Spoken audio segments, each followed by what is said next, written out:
These layoffs hit our next guest hard. Both he and his wife worked at that Ingersoll GM plant, and they both lost those jobs today. Spencer O'Brien joins us now. Spencer, thank you so much for your time tonight. Thank you, Sarah. I don't want to ask you how you feel. I want to ask you, what has the day been like? Well, it's been gut-wrenching, to be honest. We knew that there was some news coming out, and we anticipated it to be not positive news again, but it was a lot worse than we were expecting.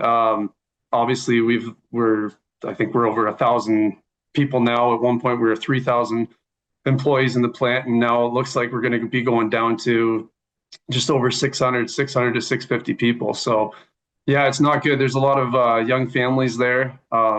People I've worked with I've been there since 2011. My wife works there. She's been there since 2011. She was supposed to be with me today, but she's putting our baby to bed right now. We have a 10-month-old, so it's going to be a huge adjustment. It's devastating. I don't know what else to say about that. Yeah, I mean, you talk about young families. Yours is one of those young families affected by this because, like you say, your wife also was working there. She's also been laid off. When you say this is worse than you expected, I assume that that's what you're talking about, the fact that you both now are in this situation. I mean, overall, with the tariff news, it's, everybody knows what's going on there. So we figured, being in the auto sector, that we would be affected by the tariffs, but it looks like we're fighting a two-front battle. It's not only the tariffs, it's the sales. We tried the EV market and with the retool there, but this is something that we've been dealing with since COVID. We had issues at COVID and downtime. We had the retool. We lost our terrain to Mexico, and so now having this EV BrightDrop project, we thought, okay, that's the light at the end of the tunnel, and then we'll get that going. And it's been a bumpy ride. And now with this news today, I don't know where we'll go from here anyways. Spencer, you've talked to your union rep, I assume, and what are you hearing? I'm actually a full-time union steward at CAMI. I've been a full-time committee person for just over 8 years now. So yeah, the phone's been busy today. A lot of people very upset. Yeah, and what do you tell them, and what is your plan now? Well, we thankfully, because of the union, we have Action Center. We will get sub pay that'll help with this for the next little while, next few months. And the Action Center is something that we can utilize to get free training or to try to get resumes up to date, get into some sort of schooling, stuff like that, practice with interviews. So we'll be able to utilize that and try to get into something else.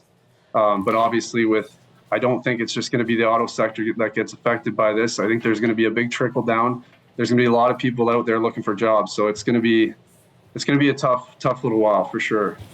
Yeah, I mean, I think you really say it there when you say you're being hit sort of twice because the tariffs are playing a role here, and it's not just the auto sector necessarily that are going to feel this. It's going to be, there's potentially this trickle down. So how does the Canadian government, we're hearing from all the politicians every day right now because it's a campaign, how does the government turn this around so the industry and the workers can make it through? What do you need? Well, I think the government, whoever gets in with the next election, whoever the Canadians decide which party we decide to elect, I think they need to take care of the auto sector. We've been losing jobs overseas to Mexico, to the U.S. It didn't just start today. That's been going on for years now, and that needs to be addressed. We need to keep these jobs in Canada. Spencer, when you talked about the possibility of retraining, schooling, you and your wife given any thought to your next move might be here? To be honest, I haven't even really given much time to process that. We've kind of just been taking the shots as they've come all day, pretty well since first thing this morning. The news kind of leaked out early today, so it's been busy right from the morning. I haven't actually thought about that. I know I will utilize our Action Center and try to get into some sort of training, trade, or whatever it might be. But I haven't actually thought about that yet. I haven't had time to. No, and that's an absolutely fair answer, Spencer.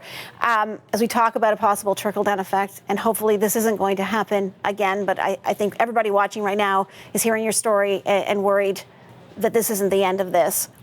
Do you have any advice to someone who finds themselves in the position that you're in right now? It's going to be hard, but try to stay optimistic. Try to know that there is light at the end of the tunnel. It's a bad day, but it'll get better. There are avenues we can take to try to help people and try to mitigate the financial difficulty that's going to come to our members. Spencer, when the news broke today, yours was really the voice that I wanted to hear from today. And I can't tell you, I know how hard today was and how much I appreciate your taking the time to go through it all with us. Thank you.